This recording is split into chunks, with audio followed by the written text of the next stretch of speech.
Olá pessoal, tudo bem? Quem vos fala é o professor Salomão. Pessoal, vamos dar aqui, portanto, o segmento à nossa videoaula.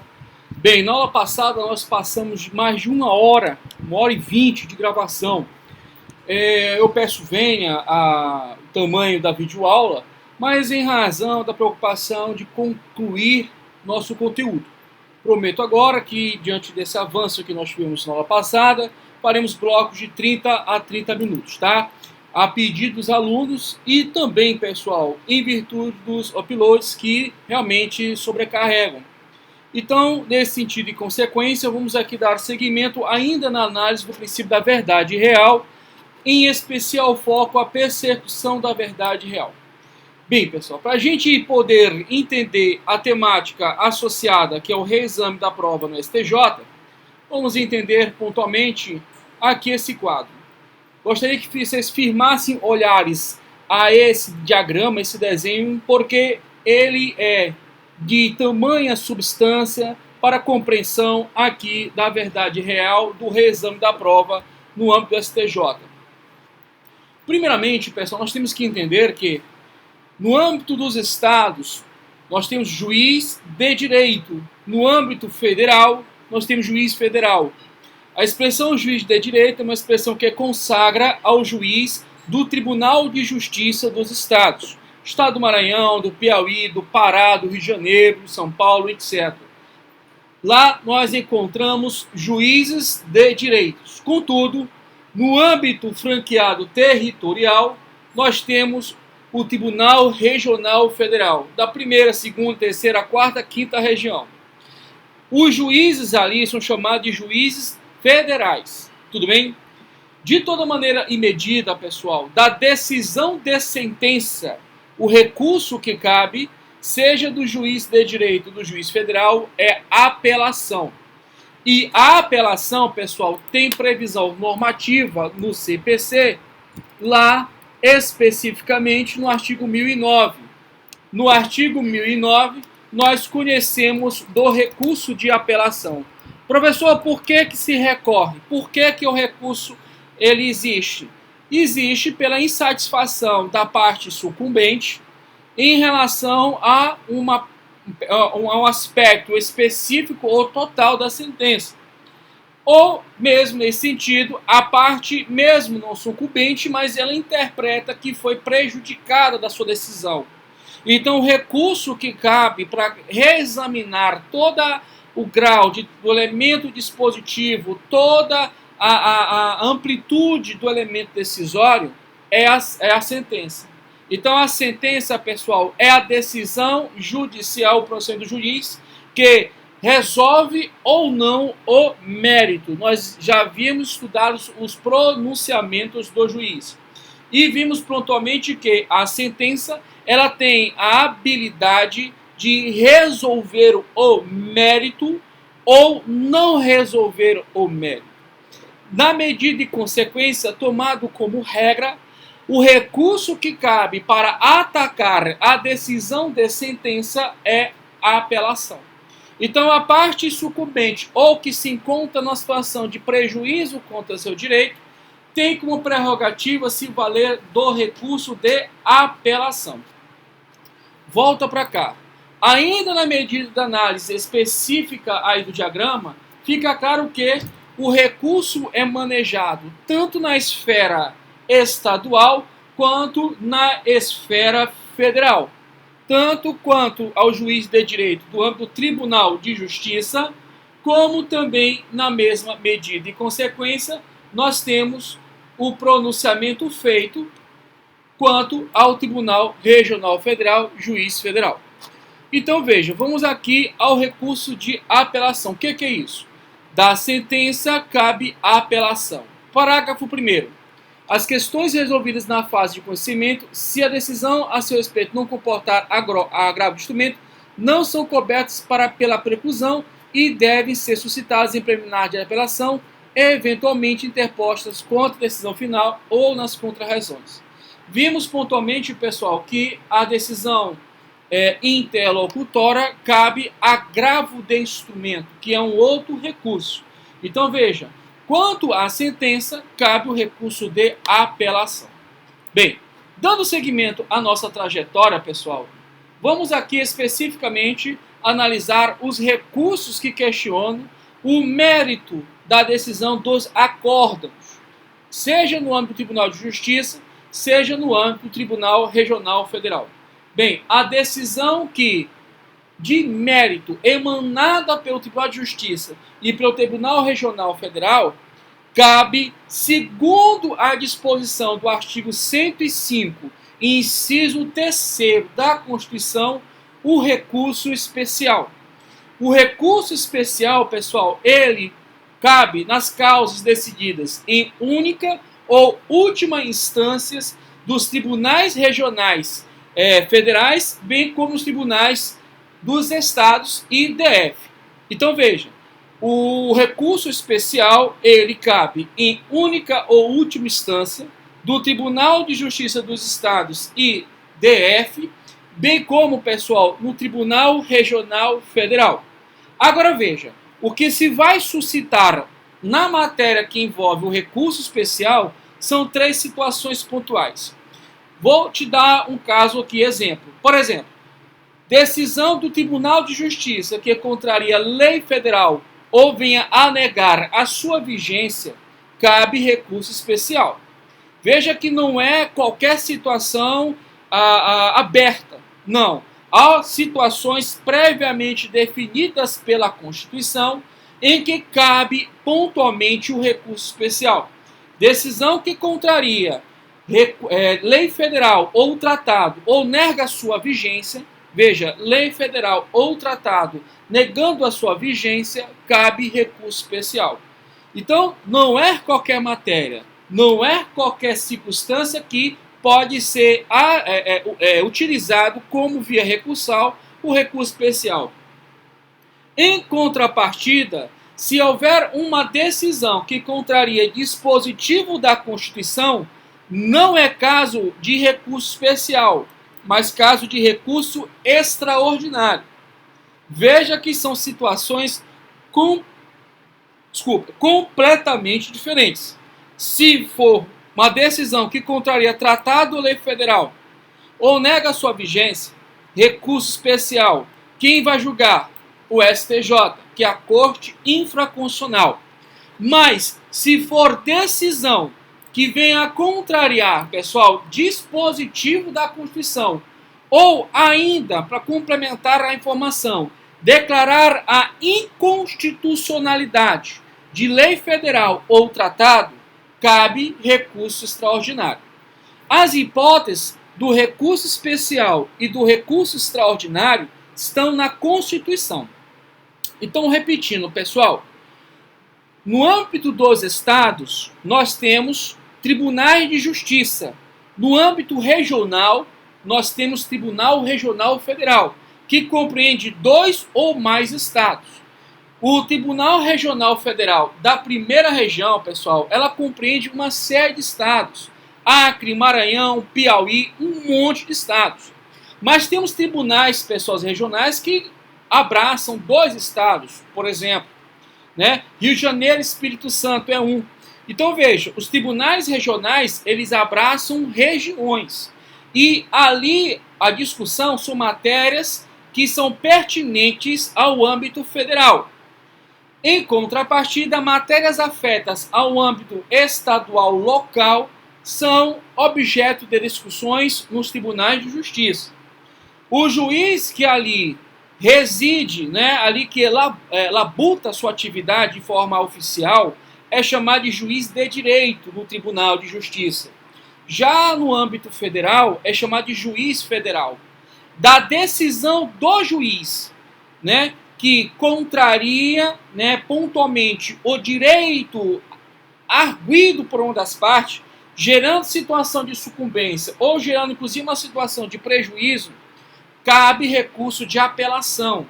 O recurso de apelação, ele é direcionado ao tribunal. E aí o tribunal, segundo o Código de Organização do mesmo, irá designar pontualmente uma Câmara. Se o juiz de direito, a matéria for civil, vai para uma Câmara civil. Se a matéria for de natureza penal, criminal, vai para uma Câmara criminal. Quem vai receber primeiramente o recurso é o relator de cada uma dessas câmaras. Pontualmente haverá decisões tomadas no âmbito de cada um desses tribunais. No caso do Tribunal de Justiça, pessoal, e no caso pontual do Tribunal Regional Federal, havendo uma decisão de mérito chamada acórdão, cabe qual recurso? Tem que analisar pontualmente a competência do STJ e do STF, porque a instância superior ao TJ e o TRF é o STJ e é o STF. Veja que lá na estrutura pontual que nós definimos aos órgãos do Poder Judiciário, a ligação de instâncias do TJ não tem nenhuma pertinência com o Tribunal Superior do Trabalho, o Superior Tribunal Militar, enfim, não tem. A pertinência, portanto, é ao STJ. Vimos também que o STJ é a Corte Infraconstitucional. Sendo a Corte Infraconstitucional, as matérias de natureza legal, que pontualmente se encerra-se, portanto, ao controle de legalidade, são discutidas no STJ.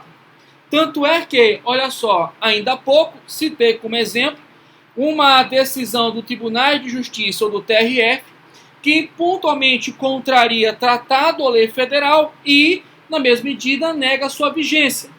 Aí cabe qual recurso? Recurso especial. Em verdade, são 3 hipóteses, tá? Bem, de toda maneira, suponhamos pontualmente que tenhamos, ainda no âmbito do TJ ou do TRF, decisão emanada na condição de um acordo que analisa, portanto, o mérito e no elemento dispositivo traz uma definição de que a decisão tomada por parte do tribunal contraria dispositivo da Constituição ou mesmo declara inconstitucional um tratado ou lei federal, o recurso que cabe, pessoal, é o recurso extraordinário. Vimos ainda há pouco o artigo 1009 do Código de Processo Civil, que da sentença cabe qual recurso? Apelação. E sabemos pontualmente que a apelação não tem nada a ver, não tem nenhuma pertinência, pessoal, com o agravo do instrumento. O agravo do instrumento é o recurso a questionar decisão de índole interlocutória. É a essência do agravo de instrumento. Beleza, pessoal? Tranquilo?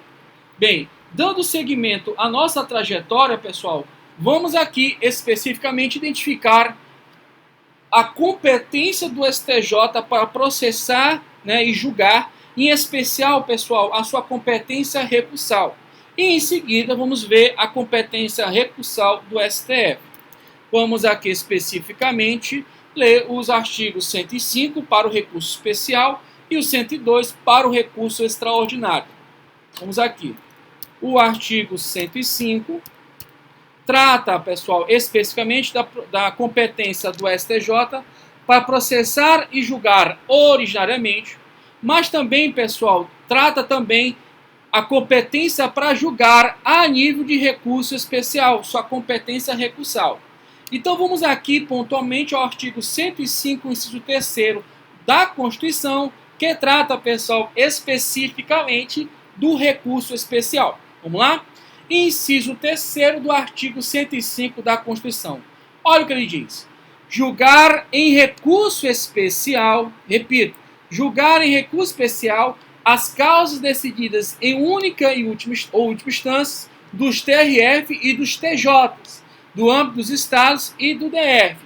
Quando a decisão recorrida, pessoal, contrariar tratado ou lei federal ou negar sua vigência, que foi o caso que eu citei como exemplo, e disse que teriam que mais outras duas. Julgar válida ato de governo local contestado em face da lei federal, der à lei federal interpretação divergente daquele haja atribuído outro tribunal. Veja pontualmente que fala o que, gente? Tratado, lei federal, olha só, lei federal. Então, uma ligação aqui, pessoal. Tudo bem, faz parte da vida. É bom que vocês viram o casal unido aí que se ama, né? Eu e minha esposa, tá? E bem, pessoal, Nesse sentido e consequência, nós temos aí especificamente 3 situações pontuais que remetem sempre à matéria, que é o tratado ou a lei federal, ou somente a lei federal. Bem, citei para vocês mentalmente a hipótese do inciso 3º, a linha A da nossa Constituição. Tudo bem? Bem, vamos dar seguimento, nós vamos aqui ao artigo 102 da nossa Constituição, que trata pontualmente da competência do STF para processar e julgar originariamente, veja aqui uma série de competências, julgar recurso ordinário. Aliás, valeria muito a pena eu lembrar para vocês que, olha só, no 105, pessoal, também trata da competência para julgar recurso ordinário. Então, veja, a competência para julgar recurso ordinário está dentro do STF e também do STJ. Mas essa matéria é matéria de natureza de direito constitucional 2 e, para algumas faculdades, constitucional 3. Tá? Salvo engano, no Instituto Florence é constitucional 3. Só que a minha matéria é processo civil, então eu tenho que me ater exclusivamente ao inciso 3º, tá bom? Então, voltando aqui à análise do artigo 102, eu citei para vocês 2 competências recursais do STF, beleza? Vamos lá para o inciso 3º. Olha só, gente, julgar mediante recurso é uma competência recursal. E que recurso é esse, pessoal? O recurso extraordinário.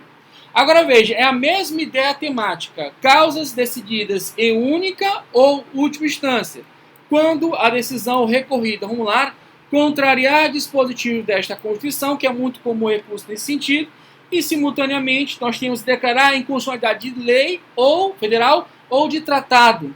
Substancialmente temos julgar válida lei ou ato de governo local contestada em face desta Constituição e, por fim, julgar válida a lei local contestada em face da lei federal. Voltando para o nosso esquema aqui temático inicial, veja pontualmente que nós temos recursos completamente díspares, completamente diferentes, para tratar de temas que pode ter uma certa pertinência quanto ao conteúdo, mas não tem uma pertinência ontológica, né? Na medida em que o STF, como guardião da Constituição, vai estar tratando de temas afetos à Constituição, enquanto que o STJ vai estar afeto a temas ligados à lei federal. Beleza? Deixa eu tomar uma água aqui rapidinho, pessoal.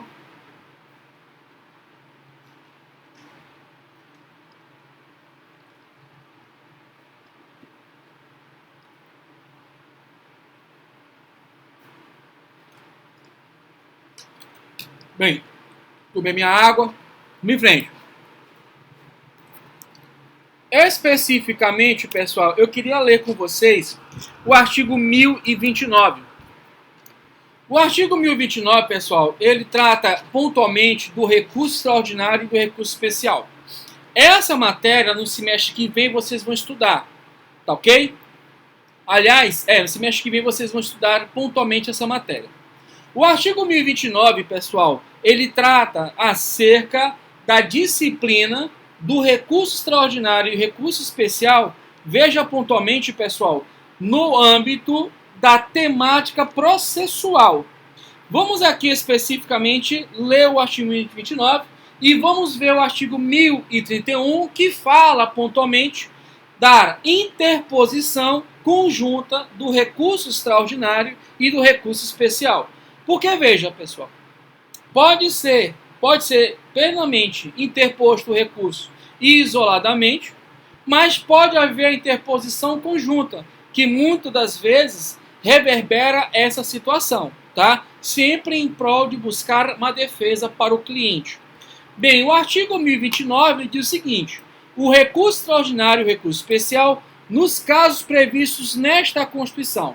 Veja que a matéria é de direito processual civil, mas ela remete claramente subordinação ao tema constitucional. Diz que, olha, as competências dos recursos especial e extraordinário têm que estar na Constituição. Para o recurso especial, como eu já havia dito no artigo 105, inciso 3º, E para o recurso extraordinário, artigo 102, inciso 3º. Pessoal, nesse dispositivo eles tratam acerca dessas atribuições, ou melhor, dessas competências para a interposição do recurso especial e extraordinário. Mais uma vez, reforçando, recurso especial vai para o STJ, recurso extraordinário vai para o STF. Causa de natureza legal, lei federal e tratado, nós temos aqui, pessoal, pontualmente o STJ. Matéria afeta a Constituição, nós temos o STF, recurso extraordinário. Serão interpostos. Interpor é o termo, né, o verbo que se utiliza quando você constrói a sua defesa, o seu recurso especial ou extraordinário e protocola. Protocola no meio eletrônico, no PJE, no processo judicial eletrônico. Esse ato de protocolização desse recurso chama-se interposição. Só que ele vai perante presidente ou vice-presidente do tribunal recorrido, em petições distintas que conterão. Então veja pontualmente, pessoal, aqui está trabalhando da técnica de recorrer o recurso especial e o recurso extraordinário. E substancialmente fala que os critérios mínimos que tem que ter esses recursos: a exposição fática ou narrativa dos fatos e os fundamentos do direito, ou o direito propriamente dito. A demonstração do cabimento do recurso interposto. Você tem que abrir um parágrafo específico. Geralmente a gente faz logo após a narrativa dos fatos, ou perdão, antes da narrativa dos fatos, você fala do cabimento do recurso. Você fala do cabimento, em seguida apresenta os fatos, e de forma correlata você apresenta o direito. Tá? As razões do pedido de reforma ou invalidação da decisão recorrida. Essa temática que eu fiz não significa dizer necessariamente que você deve fazer. É mais comum, mais usual, eu creio mais prático, de você primeiro deixar claro que cabe o recurso, demonstrando a pertinência do recurso interposto para em si trazer a narrativa dos fatos de direito. Porque quando você fala o cabimento, você já está expondo os fatos de certa maneira e igualmente o direito. Tá? Bem, na outra medida e consequência, há a possibilidade da interposição conjunta de recurso extraordinário e do recurso especial. Está no artigo 1031. Olha o que ele diz o CPC. Na hipótese de interposição conjunta do recurso extraordinário e do recurso especial, os autos serão remetidos ao STJ. E aí vem, pessoal, concluído o julgamento sobre o parágrafo 1º do recurso especial, os autos serão remetidos ao STF para apreciação do recurso extraordinário, se este não estiver prejudicado. Então, mesmo que haja a interposição conjunta do recurso extraordinário que vai para o STF e do recurso especial que vai para o STJ, há uma situação de dependência pessoal, primeiro do julgamento do recurso especial, para assim ser remetido ao STF o recurso extraordinário. Volta mais uma vez aqui, pessoal. Então, vamos relembrar. Da decisão de sentença cabe apelação. Da decisão por parte do Tribunal de Justiça, das hipóteses do artigo 105, bem como do Tribunal Regional Federal, cabe recurso especial. E dos artigos 105, inciso 3º da Constituição. E das circunstâncias que envolve, pessoal, o artigo 102, inciso 3º da Constituição, cabe recurso extraordinário.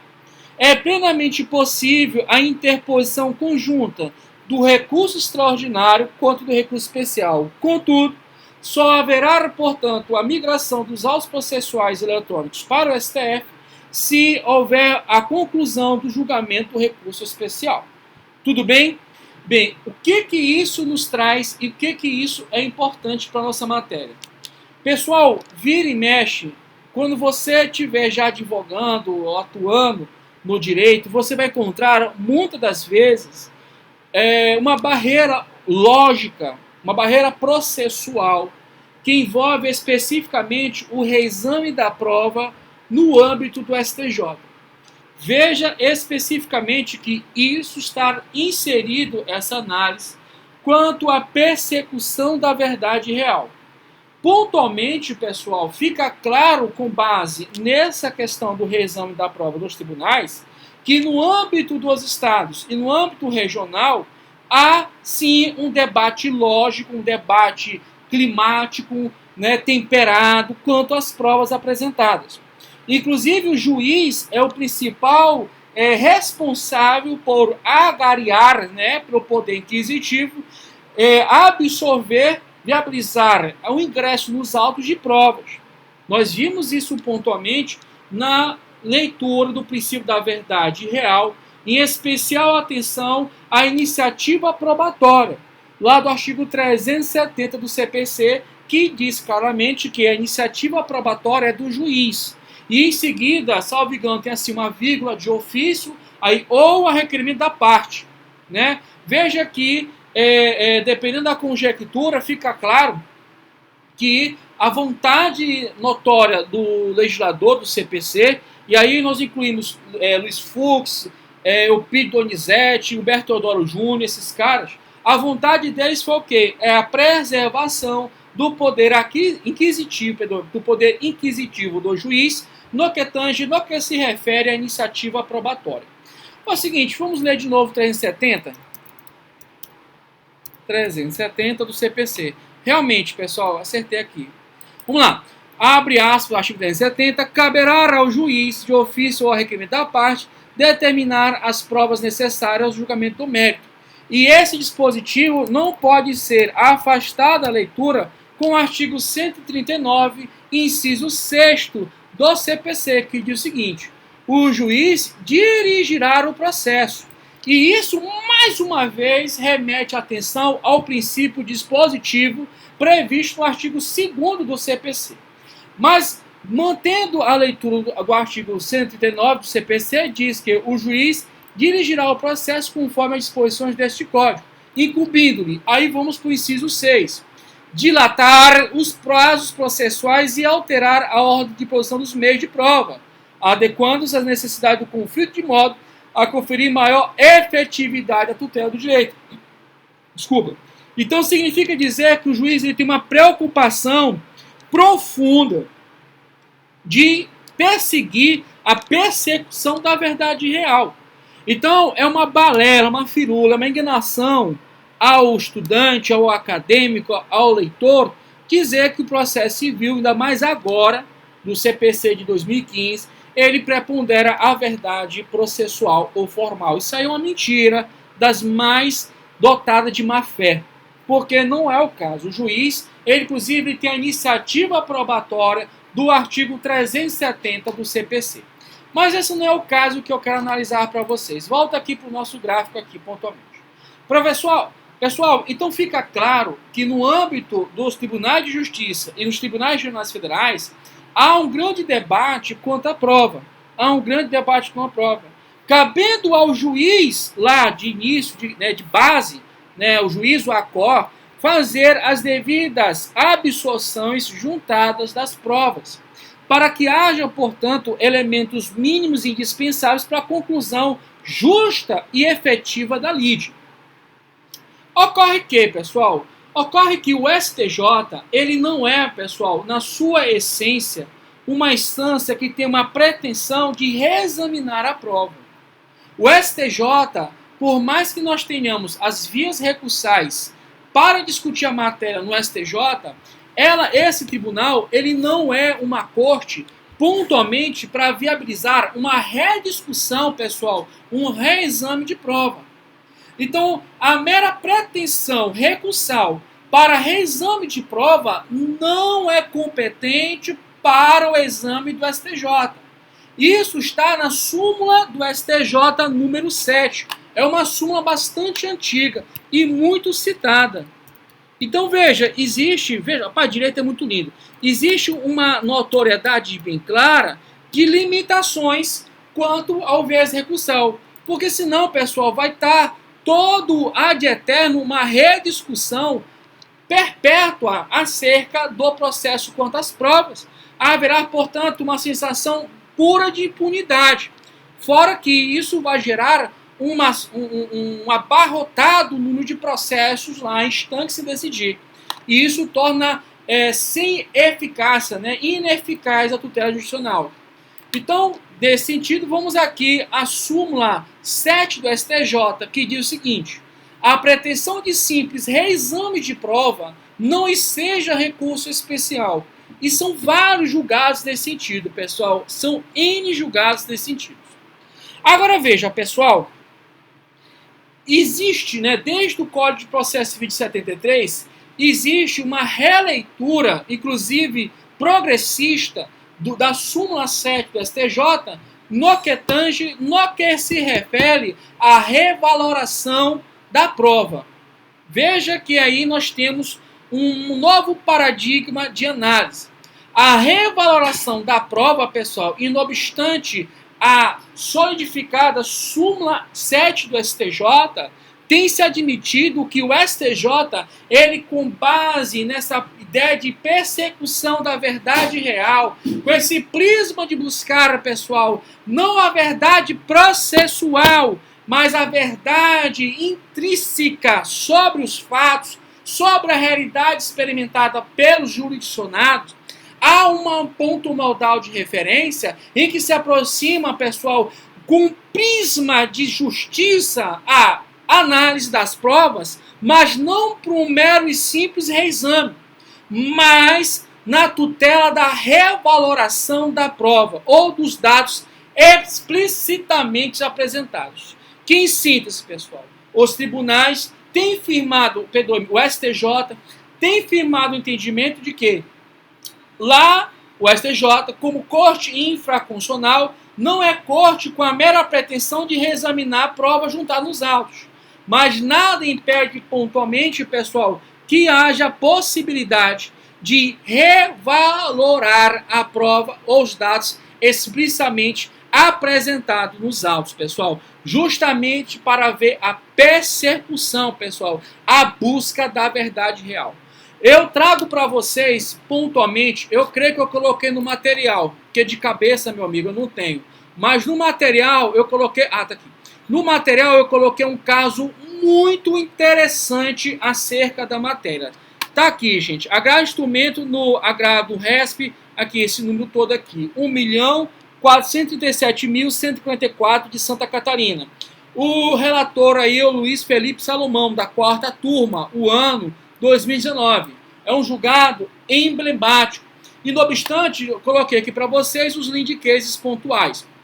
Bem, pontualmente, pessoal, eu vou ler esse julgado para vocês porque ele sedimenta, torna mais transparente a necessidade clara e translúcida da persecução da verdade real também nas instâncias superiores. E para ver a persecução da verdade real, não adianta não tocar no elemento probatório. Mas não para reexaminar a prova, mas para fazer a revaloração das provas apresentadas nos autos.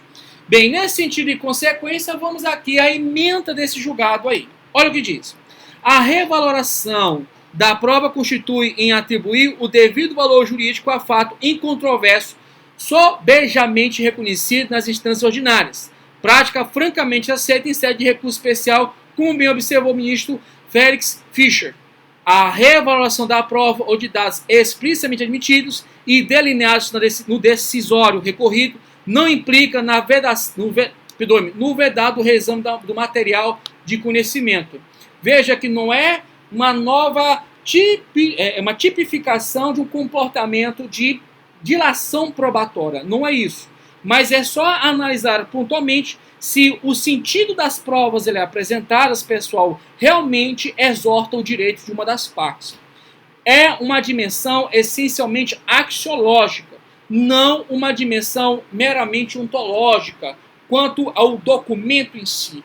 Veja que em seguida traz as seguintes conclusões. No caso sob análise, haja vista as premissas fáticas delineadas pelo acordo vergastado, é possível a revelação das provas, afastando a incidência das súmulas 5 e 7 do STJ. A súmula 5 do STJ, pessoal, ela fala da interpretação das causas contratuais. E ela tem a mesma essencialidade da súmula 7. Só que veja, a súmula 7 fala das provas em gerais. E a súmula 5 fala pontualmente da dimensão contratual. Olha o que diz a súmula 5 do STJ. A simples interpretação de cláusula contratual não enseja recurso especial. Interpretação de cláusula contratual. Mas admite-se, pessoal, o quê? A revalorização da prova. Isso é admitido plenamente.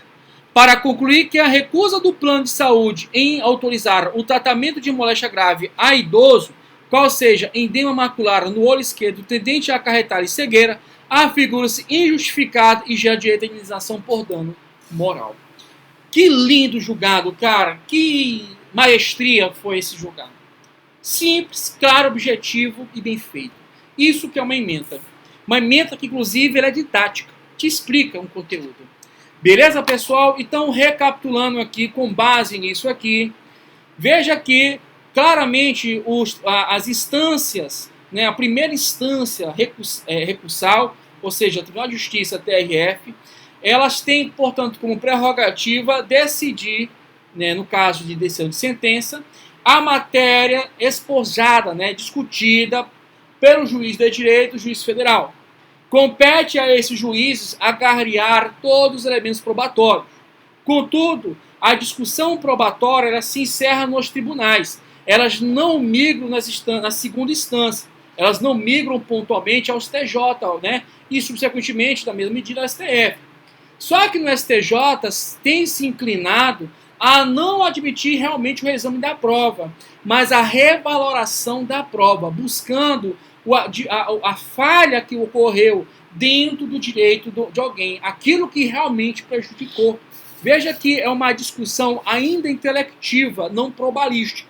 É uma discussão axiológica, valorativa, mas não ontológica, buscando, inclusive, o conteúdo formal, portanto, do processo. Essa aqui é a dimensão que deve preponderar o raciocínio. Não uma dimensão essencialmente formal, mas uma dimensão extremamente fundada na realidade, no direito envolvido entre as partes. Nesse sentido e consequência, pessoal, deixo para vocês aqui um bloco de anotações. A propósito, deixo para vocês aqui uma série de explicações e deixo aqui um bloco de anotações para vocês estudarem, fazer as anotações pontuais, etc. Bem, para não ficar tão longo, inclusive, alunos já me pediram para não passar muito de 30 minutos, porque alguns alunos estudam pelo celular, ou os alegam que a internet é baixa, enfim, não vem o caso. Então, vamos parar aqui por aqui, porque a vontade de ensinar é grande. E daqui a pouco nós vamos tratar sobre o princípio da imparcialidade. Bem, pessoal, muito obrigado à atenção de vocês. Quem puder compartilhar a nossa videoaula, eu agradeceria muito. Também deixar seu like. Eu também agradeceria com sinceras palavras. No mais tardar, eu te agradeço pela tua disponibilidade do seu tempo para assistir esse vídeo. Muito obrigado. Te desejo um bom dia, boa tarde, boa noite. Fique em paz. Fique com Deus.